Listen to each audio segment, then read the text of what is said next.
Hey, you. Thanks for tapping into Untapped Keg. I'm your host, RJ Zimmerman, and today I'm excited to be joined by mom, social worker, recovering alcoholic, and author, Janice Dowd. How are you doing today, Janice? Thank you for being here.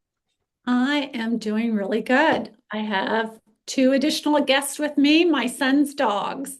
So you might see me fidget a little bit more and hopefully they'll behave. I am one of those ducks on a pond as well. I don't have dogs underneath me, but my legs are going. Just you don't see the legs kicking, but they're kicking down there. So I get it. I get it. Yeah. Um, Janice, for people who are just meeting you for the first time, could you give us a little bit of a background into who you are? Yes. So probably my most important role is I'm the mom of four kids. They're all adults now, but I know you have two boys, and you're still always their mom, and I am codependent with them. But like you said, I'm a recovering alcoholic. I really embrace recovery. It's a big part of who I am. I am an adult child of an alcoholic, started out that first. I didn't start drinking until later in life. So I was a social worker first and actually worked in the addiction field for many years before I became a part-time stay-at-home mom, part-time social worker. And along that way, started drinking in my 40s and then became a full-time alcoholic. So went to treatment, got better, destroyed my family. I'm rambling on now, but did almost as much destruction to my relationships and my family and early sobriety as I did in active addiction. So when I got to the other side of that, I turned that into a book combining the social work experience, kind of the textbook stuff, along with my personal experience. And I'm real proud of it. It's exciting and it's going to be released in March, but enough said about that. Well, it's exciting. I don't know if it is enough said. That's an achievement to give yourself, and just being able to be here and take. There's so many people that use this, but that the mess that is our life and make it the message. Like that is, Mhm. there's power in that. No matter what we might think the mess might be, we might find out, oh, it's actually a different mess, and this is one that I can clean up. So there's a lot of power in that. You said something that I'm curious if you want to talk about it a little bit, which was you started drinking later and then Mhm. went through treatment and everything. You want to talk a little bit about how you came to start drinking? Yeah, absolutely. And I'm not pointing fingers, but it really did start out as part of that like mommy wine culture. I mean, it was kind of a combination of things because I had been in the addiction field and been a social worker. I'd done therapy. I'd been going to Al-Anon in my 20s and 30s. You know, I had some good self-help skills, but then I became a mom, four kids. At one point, I had four kids under eight, which is not as bad as some. My mother-in-law had four kids in 4 years, so I can't compare. But during that Oh my gosh. time, I let go all of my self-help skills. You know what I mean? Oh, And absolutely. Yes. started, a drink with the girls. I mean, honestly, it started at night. My friends would come and we'd watch reality TV and drink wine in front of the TV and have a good time. And then it progressed to wine at lunches out, once all my kids were in school. That was great. And then was wine with dinner and just accelerated. And I know that you know that I grew up in an alcoholic home. I believe in the fact that many of us carry an alcoholic gene. And I think that, because I drank like a normal person for 20 years. And so two things happened. One, I put enough alcohol in, triggers the gene. Two, I'm not taking care of myself and other good self-help skills, and that combines and, it just progressed and over the course. I drank for like 10 years and I can't say, I mean, I know there was a couple of huge stressors, like my dad dying and taking care of my parents when they were sick, which I definitely identify my drinking accelerated substantially during that time.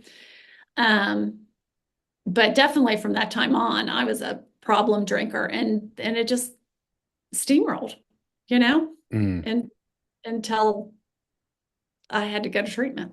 yeah. And that's something that you brought up that I think a lot of people would benefit from hearing, right? Is it starts off as self-care. It starts off as that moment where you're getting something from it. And I think we can lose sight as we get away from drinking that actually there I was getting a benefit from it at one time.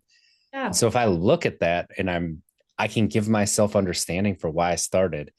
Now I can kind of also look and give myself tools to get that same what I was looking for from alcohol, but in other ways once I stopped drinking. Yeah. Replacing your skills is so, so important. Mm, Developing coping mechanisms and all of that. Absolutely. yes. And when you're a parent and you're in that survival mode, throw all those skills out because this is a different level of emotional and mental, let alone physical, like exhaustion that you feel. And Mhm. I only had two kids under two. So I didn't have the four, but I had two kids under two. And during that time, until my youngest got to about three, every single day was just get through the day, just get Mhm. through the day. And that's real. That's something that parents go through. So recognizing that and giving yourself the understanding that it's hard. Those early years are so hard. And Yeah. once something becomes a habit, it can carry through. And that's just something that can happen. And it's okay. Right. That reminds me of a point that like I am of that generation that just the post feminazi kind of period. And my mom had been a stay-at-home mom, so she really pushed me to have a career, have my kids. And we were told, you can do it all, you can have it all. And when I tried, I was failing miserably, wasn't happy. I was definitely, like you said, like overwhelmed, exhausted in the night. And then the fact that the house was a mess, you Mm-hmm. know, or Mm. boys were still out, little things like that would push me over. It was that old perfectionism and trying to please everyone and telling myself that something must be wrong with me because I can't do it all. And here's Martha Stewart on TV or, you know, Oh, um, wow. You're yeah, so so right set with the that. You're so like, yes. standards. Yeah. For So that me, really, go ahead. that pops up too. Like if my kids have chicken nuggets for too many nights in a row, I feel like I'm letting them down, right? Because I should Oh, be cooking them these healthy meals that they're eating with vegetables and fruit and all this good stuff. And I'm making them dino chicken nuggets 3 nights in a row. I'm what a terrible dad, right? But at the same right. time, like looking at it and being like, they're eating, they're alive, they're healthy. Okay, they can get vegetables tomorrow, and that's okay, right? Like, Yeah. Yeah. Well, and thankfully, my kids, like one child would only eat hot dogs, which no offense to any brands, but it just, I think back and I'm like, ugh, but he's fine. yeah. He's in his 30s now and he's turned out pretty good. So he still likes a lot of Mountain Dew, but he's pretty darn healthy. So, I mean, but during in the middle of that, you have that self-guilt and the self-talk, Mm-hmm. especially the dogs are barking down. Um, especially if you're tired, you know, Oh, then yes. Like it's it easy. feels like then it ramps up to another level where it's coming in and you should have done this today. You should have done this today. How did you not do this? And oh Mhm. wow. That's such a great point that I think that a lot of people, parents especially, but it's not just parents, it's people with a lot going on in your lives. And you also said something that is to point out like your stress is your stress. Don't compare it to somebody Mhm. else's stress and think like I should be doing better. That could Mhm. be put into us, but recognize you're doing what you can. And I'm saying this looking at me, RJ, you're doing what you can. It's okay. There's some dishes in the sink. guess what? You can do those later. It's not the biggest deal in the world. But it is the fact that you have to remind yourself. But when you're exhausted, Hmm. that reminding yourself is not going to be right on top. So like you said, with like the coping skills and being able to find that, it is you do what you can to get through that time, and then it can carry over. Yeah.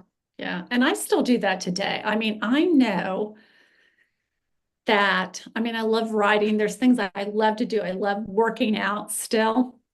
And I can do that. I can be very dedicated and disciplined in the morning, but come like 6 o'clock at night and I don't know, something trips me up like an unexpected bill.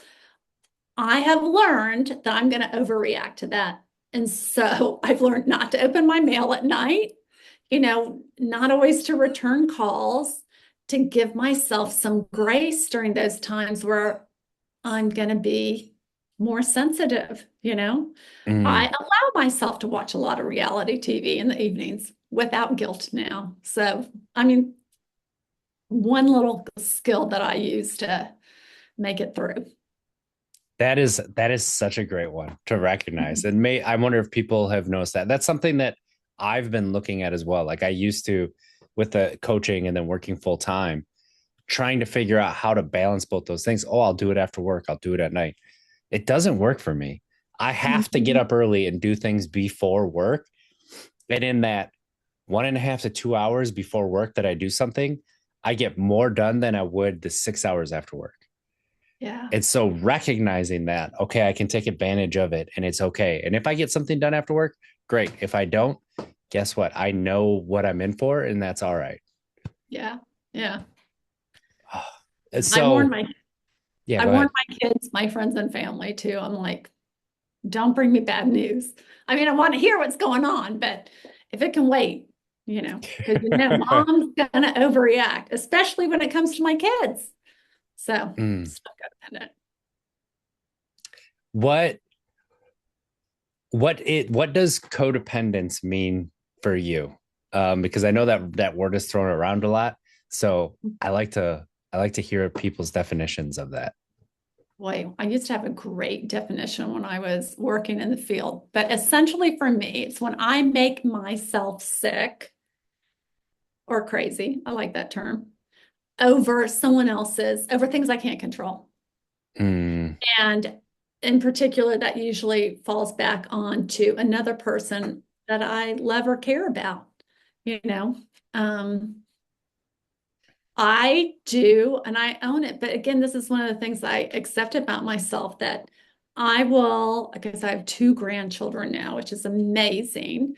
And I will, rearrange my whole schedule if they need me. So I probably enable their occasional, because it's not a lot, dependence on that. You know, Mhm. that's a little codependent as opposed to tough love. But that's a fallacy of mine that I'm going to accept. It's like I'm just going to go with it. I'm just going to accept and then grant myself permission for my bills to be late or whatever else drops because I've prioritized something else. What does codependency mean to you? I'm curious because you're a coach and active in the Mhm. field.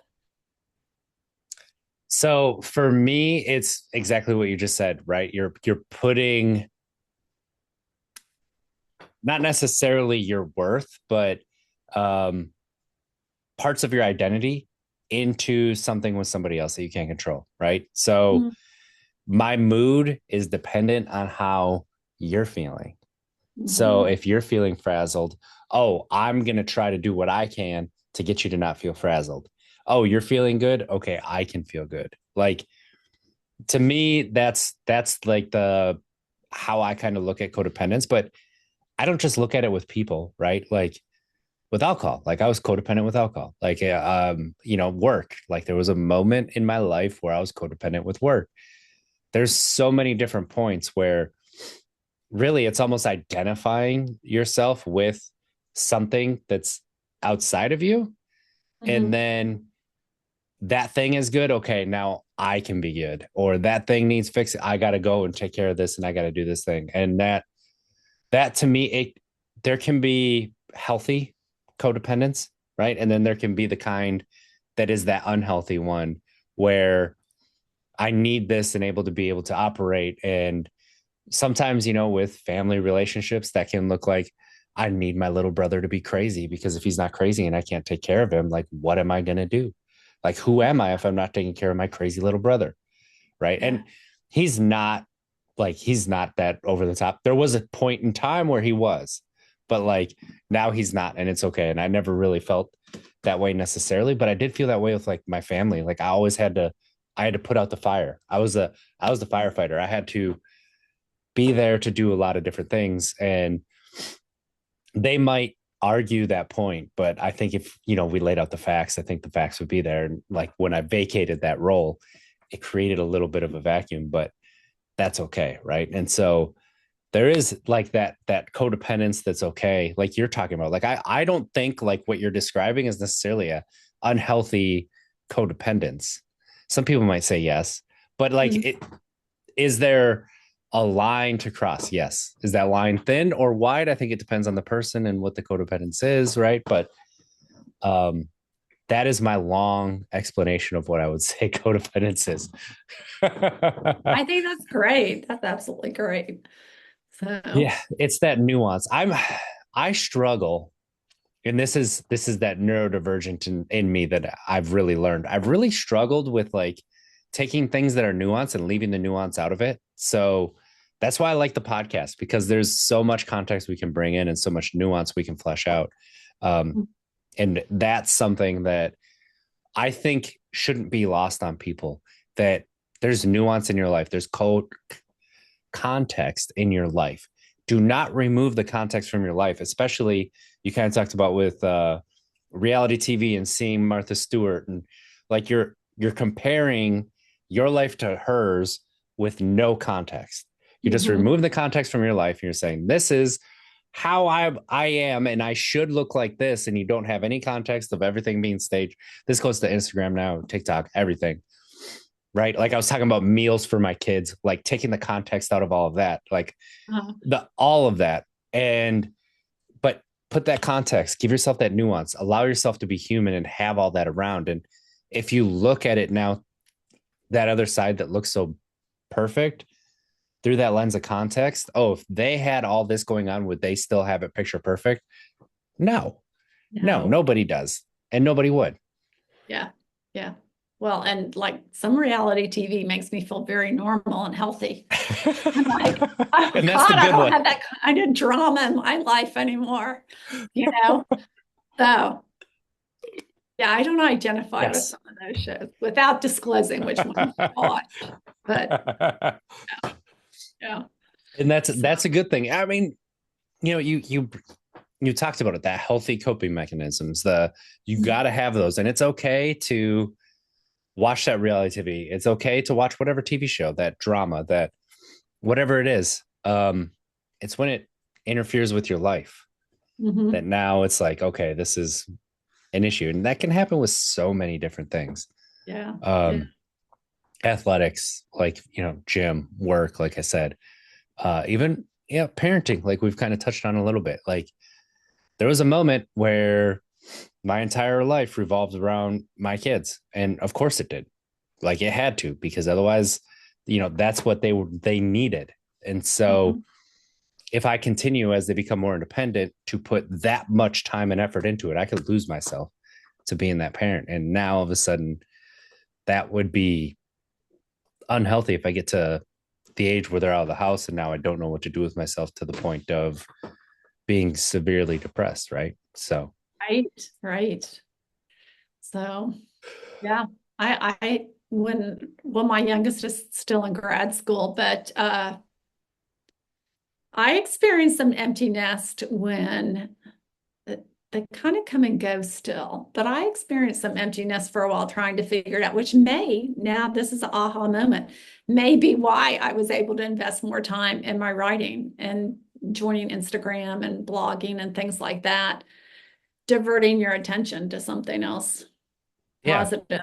So. Yes, the healthy forms of it, right? And recognize that like you're going to feel it.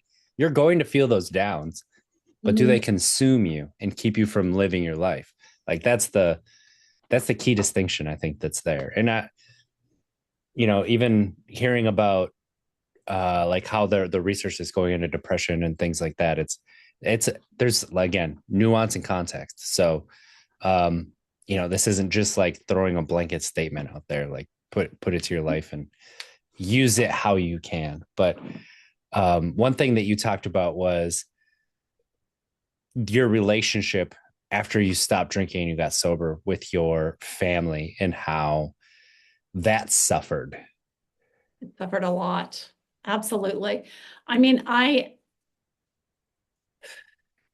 well, again, I think I took recovery a little bit addictive too. Like I replaced the drinking with going to meetings, you know, evolving my entire life around recovery. I have to back up and say so. Um, I just how I went to treatment. I went to treatment thinking I was going to go for 4 weeks. And I got there and opened up, finally surrendered, shared. And as I opened up more, they kept saying, you should stay longer. Because I opened up about a sexual assault that I never discussed and really hadn't acknowledged. I was very much struggling with grief. Grief is still an issue I struggle with. Um, and so I ended up going from 4 weeks of treatment to 12. And during that time, because my treatment center was 4 or 5 hours away from home, and because my now ex-husband was trying to raise those 4 kids and get them all to activities and everything, uh, they did not take part very much in my treatment program. And without going to great depth, I mean, where I was building recovery skills, I was kind of like opening up all these wounds that had to be addressed. And the only way that I could do that was to jump in totally and distance myself from the family. So I made a lot of mistakes.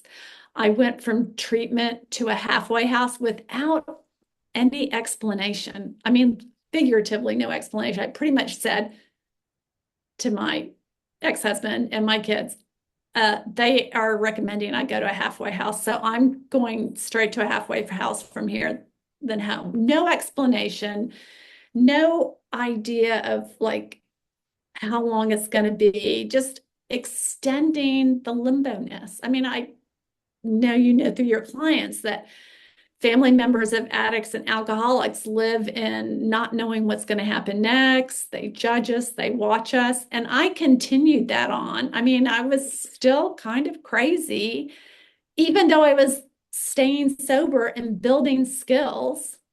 My relationships, my effort towards my relationships was still dysfunctional and not in the right place. So, yeah, and it's a combination of factors. It was those wounds. It was my the biggest part of it now was the fear of abandonment.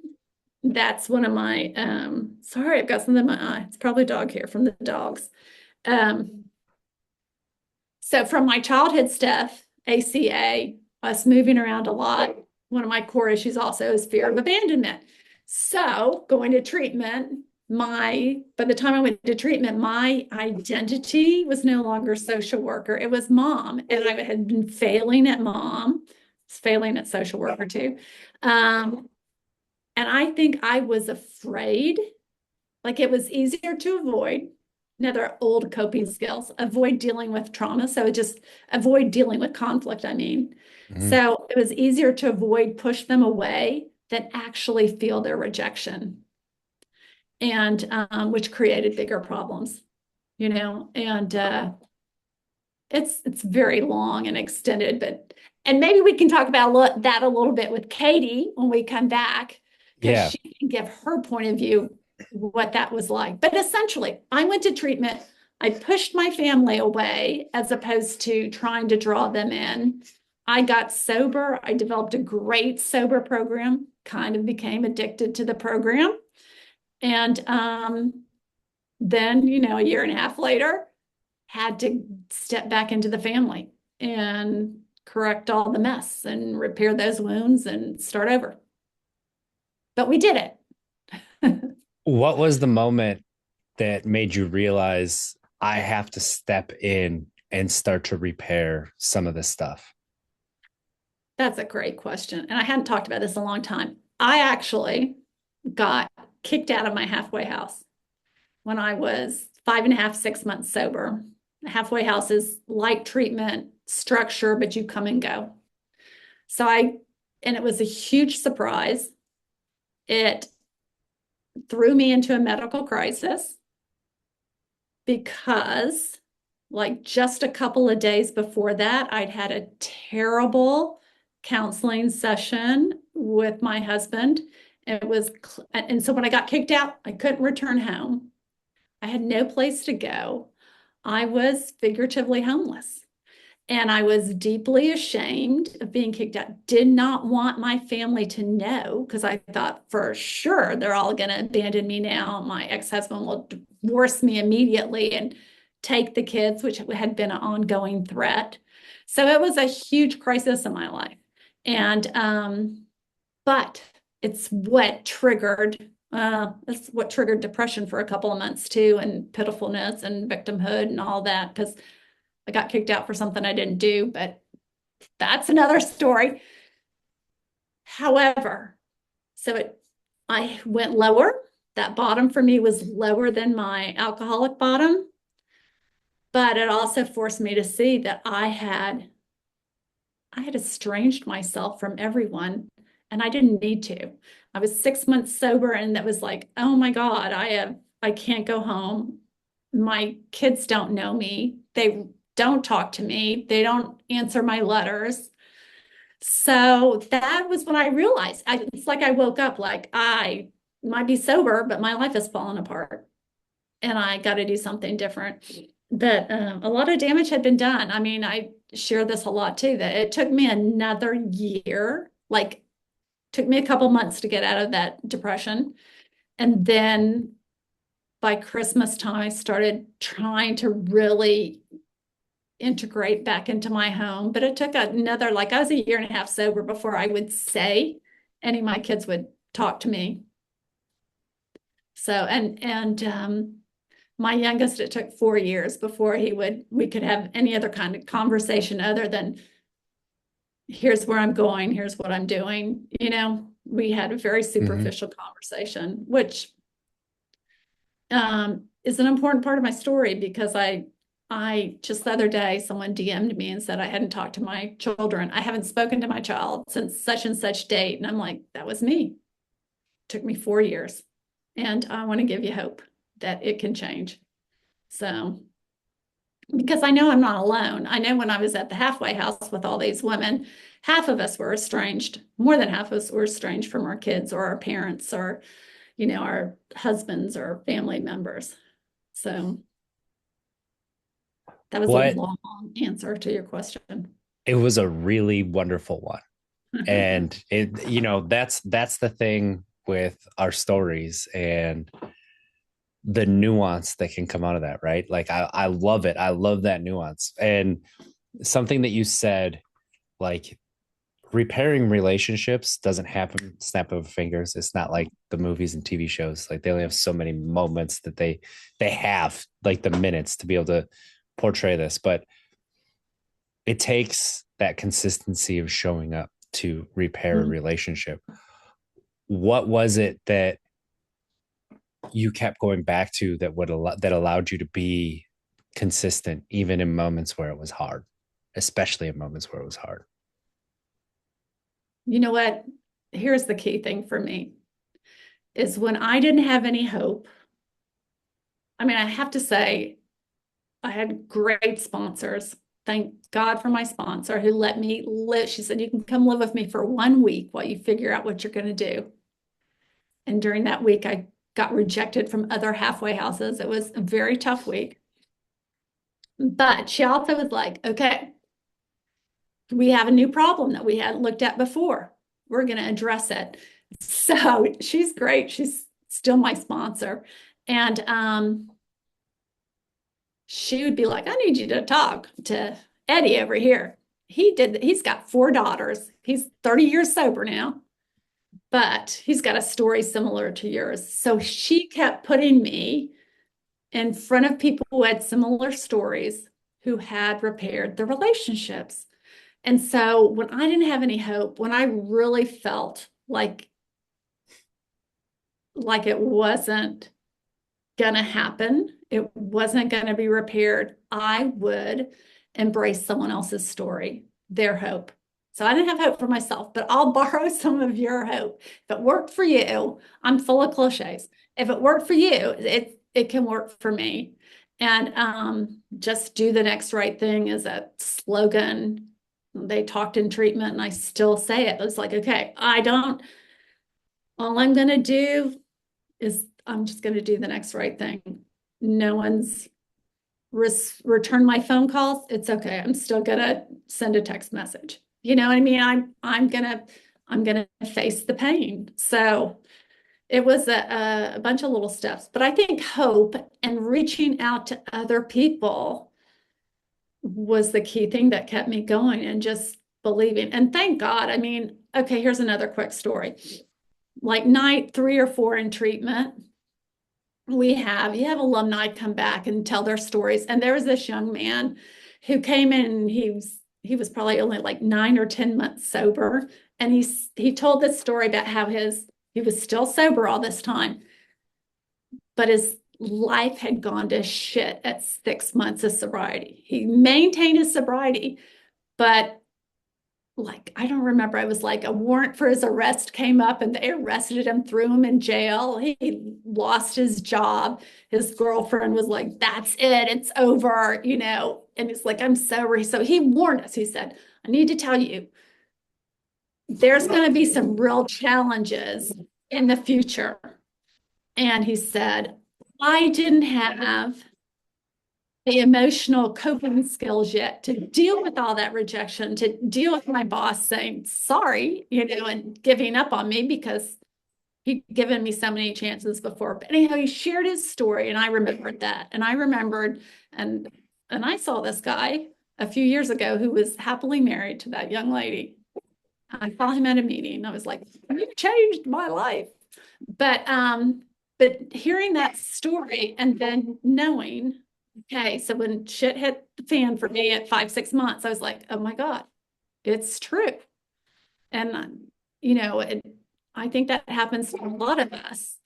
I think that it may not happen at 5 months, 6 months, it might happen a year and a half, where reality starts to set in, and things feel overwhelming.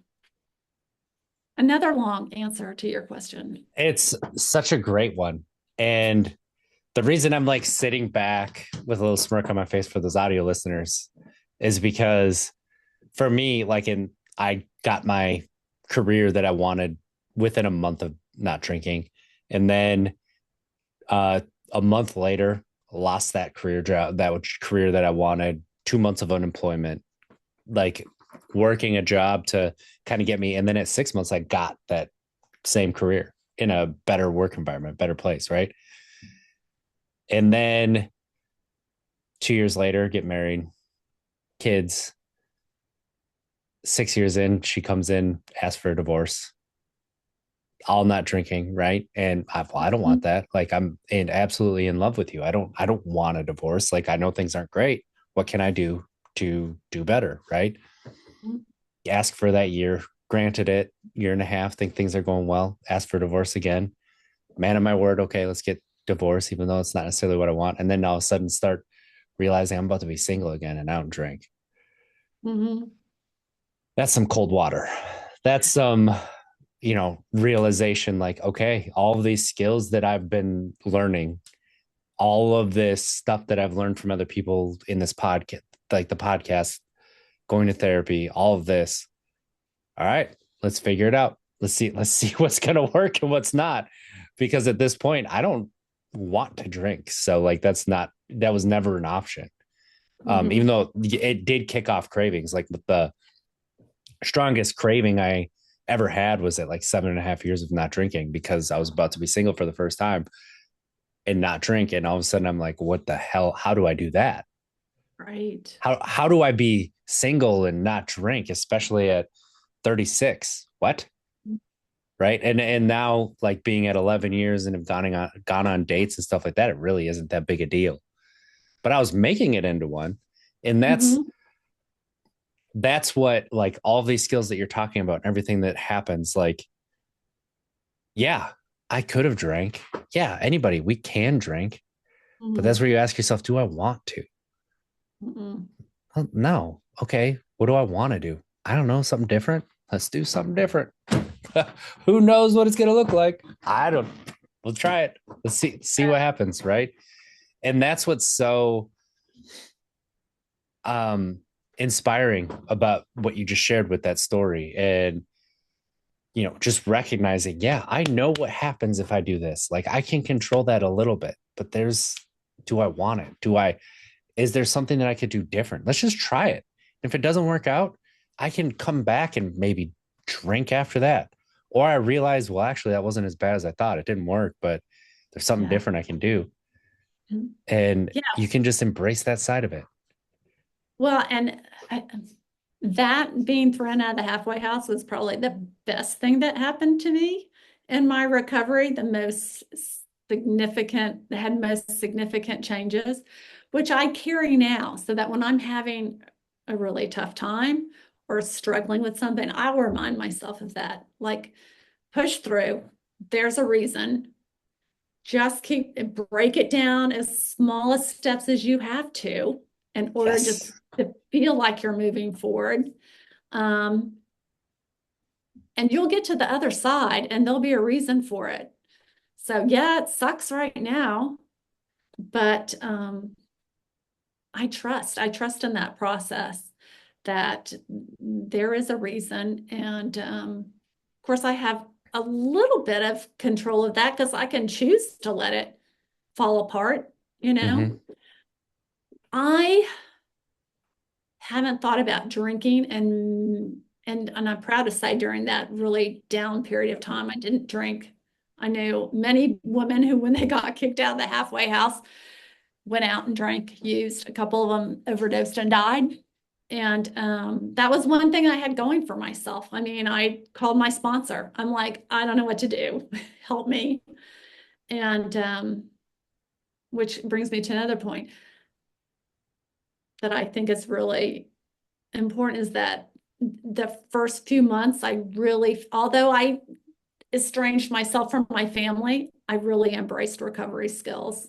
And I like how you say in your program that the right program is the one that works for you. Mm-hmm. Am I close to Yes. that? Absolutely. No, you're absolutely right. You nailed it. Yes. So yeah.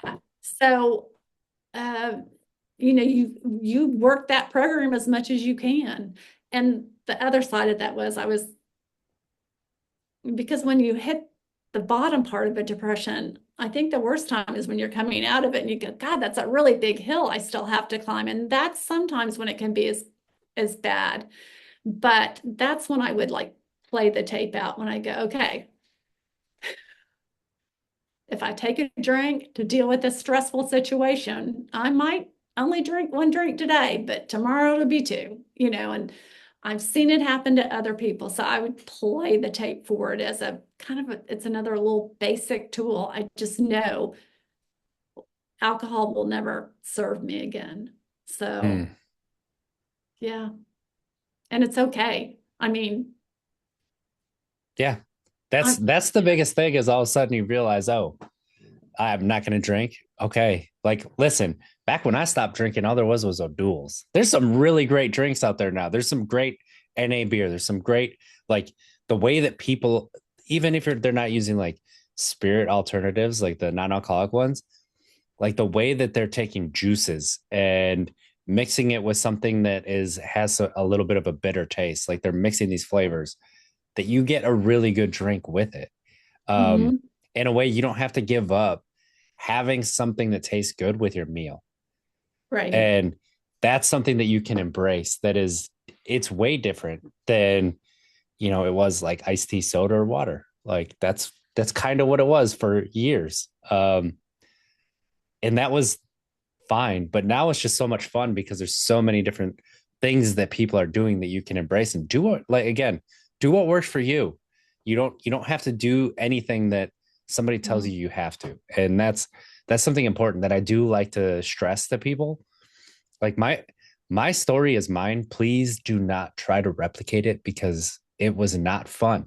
You don't have to do it alone. And that's what I love about your story that I wanted to get back to as well, is that community that you build, that surround yourself with people that when you reach out and ask for support, they aren't just going to say no. They're going to maintain boundaries, right? Mhm. Like what? Watch out so you're not being codependent on them, like getting back to that earlier conversation we had. But you can accept support without it being that, right? Mhm. And that is something that is so powerful. And you mentioned something, borrowing hope from other people. I have said so many times something similar, like if I need courage, I may not be able to find it in me. I'm going to reach out to my friend Lenny and I'm going to Mhm. borrow her courage. If I need confidence, I'm going to reach out to my friend Rich and I'm going to borrow some from him. If I need this, something else, like I have friends that surround me that I know are going to be there that I can reach out and borrow from. And Mhm. that is something that can keep you going, even when you feel like there's no way I could take this step. Right. I love that. I haven't thought about borrowing courage or strength. I'm going to use that. So I really Please, like yes. that. Yeah. Yeah, and it's something that you mentioned about that hope and leaning into other people's stories. Um, what was some of the things that you did to show your family that Mm. I'm different and this is like, here's how you can see that I'm different? Well, okay. So I don't think I was that different that quickly. I Mm-hmm. mean, and this was part of the problem. I mean, I got sober, and my kids would probably tell you that was the most important thing, is that I stayed sober, that I followed that word. I also believe, because I drank hard, especially hard for the last few years, that I believe there was kind of an alcoholic fog in my brain, Mm. and that I think back to a couple of fights that I had, not but just arguments I would have, like with my daughter, that where I was so wrong. But at the time, I couldn't see it. And it was that alcoholic fog. So I think there was still, although I was improving, there was still some of the old craziness of Janice. Maybe to take that a step farther, they saw that I was always working on it, that I went to a lot of meetings. I yapped to my sponsor. They heard me talk on the phone when I eventually moved back home. Um, I still did therapy. I think probably showing them that I was willing to do the work on myself, which actually is like one of my number one tools to parents, that when you're feeling guilty about, and your kids were young, I mean, your kids never knew you drinking, Right. right? Yes. So they're 5 and 7. So So they never saw me drinking at all. that's fabulous. Whereas I carry this huge guilt because as a kid, I was always like, I'm never going to do this to my own children. I'm going to Mm-hmm. become a social worker. I'm going to feed them affirmations from the car seat. But I did. I did become as equally dysfunctional parent as my parent. And I carried that guilt that fueled the drinking, but I carried that guilt until I realized, and this is for any parent out there who's struggling with the guilt and shame they have about raising adult children of alcoholics. I've also demonstrated to them that I can overcome it. I mean, I think addiction, alcoholism is one of the toughest illnesses to overcome. Um, Stigma, just the nature of the disease. Mm. And I'm doing it. I'm pushing 12 years sober, very excited about that. And Congratulations. And I've demonstrated that it's okay to go to counseling. It's okay to go to therapy. It's okay to ask for help because those are all things that kept me drinking in those years of the 40s. Because here I was, the social worker who should have known better, the adult child of an alcoholic who'd been to hundreds of Al Anon meetings, should have known better. You know, that should have kept me drinking. So I think my kids, well, it's a living amends, but it's also an amends in the fact that I've demonstrated it's okay to be flawed. Yes. It's okay to make So, mistakes. yeah, yeah. And that, what a burden to live with, to Mm, think that you can't make mistakes, right? And to be a prisoner to that thought, and how heavy that is to carry. And that's something that you mentioned, that perfectionist tendencies, like, something that I still am working through, and I notice sometimes. And like, I just kind of, when I look at that and I notice how heavy that is that I'm carrying. It's like, what do I want my kids to see? Do I want them to see that I'm perfect and I never make mistakes? Or do I want them to see that I make mistakes, but I still show up anyway? yeah, yeah. And Or you like push that, through your fear. yes, yes, absolutely. That's something that I talk them through all the time, pushing through that fear. Like, admit that you're scared, because there's so much power in admitting you're scared, but then taking that step and showing yourself that you can. Like, that's how you work through that fear. Um, Hmm. I, as a line tech, high voltage line tech, I'd be climbing a pole. Who knows? Who knows how, like, yeah, this pole's good at ground level. What's it going to do when I get halfway up? And I tell myself, you're not scared, you're being dramatic, right? And I would just like literally tell myself that, like, what are you doing? And that would like increase what was going through that anxiety that was going through my mind. And it's just like, once I've learned now, like, yeah, I am scared. Of course I am. Because it would Hmm. suck if this thing snapped halfway up. Guess what? I'm going to do it anyway, because I got to get this done. And I'm going to have fun while doing it, because there's a little bit of fun with it too. Hmm. So recognizing that in yourself is something that you can embrace and have fun with. So, Yeah, yeah. And Janice, go ahead. oh, go ahead. I was going to say, and give yourself compassion for that. One of my best friends is a life coach, Yes. and she really coaches her clients with ACT, which I'm not great on explaining. But what I take away from is that, you don't fight all of that negative chatter. You offer yourself compassion for it. Mm. Yeah. And you can look at it like, what is this trying to tell me? Mhm. Right? What is it trying to say in here? Is it really trying to tell me that I am a terrible person? Or is it trying to help me correct this mistake? Is it doing it in a great way? No. But there's a message in there that is trying to do to actually help me as a human. And if I can recognize that, now I can give myself more compassion than what I realized. That's something. Yeah, that's such a great point.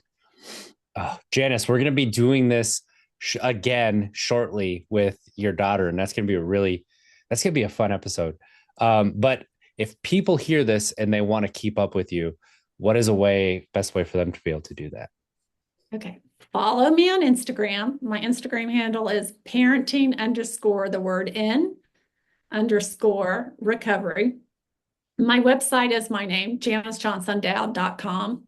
And my book, you can pre-order now which is all on the website, is coming out in March. And And the what's that title website, for the people who are listening in the audio? okay, I don't know if this will be backwards. It's rebuilding, rebuilding relationships and recovery. How to connect with family and close friends after alcoholism addiction.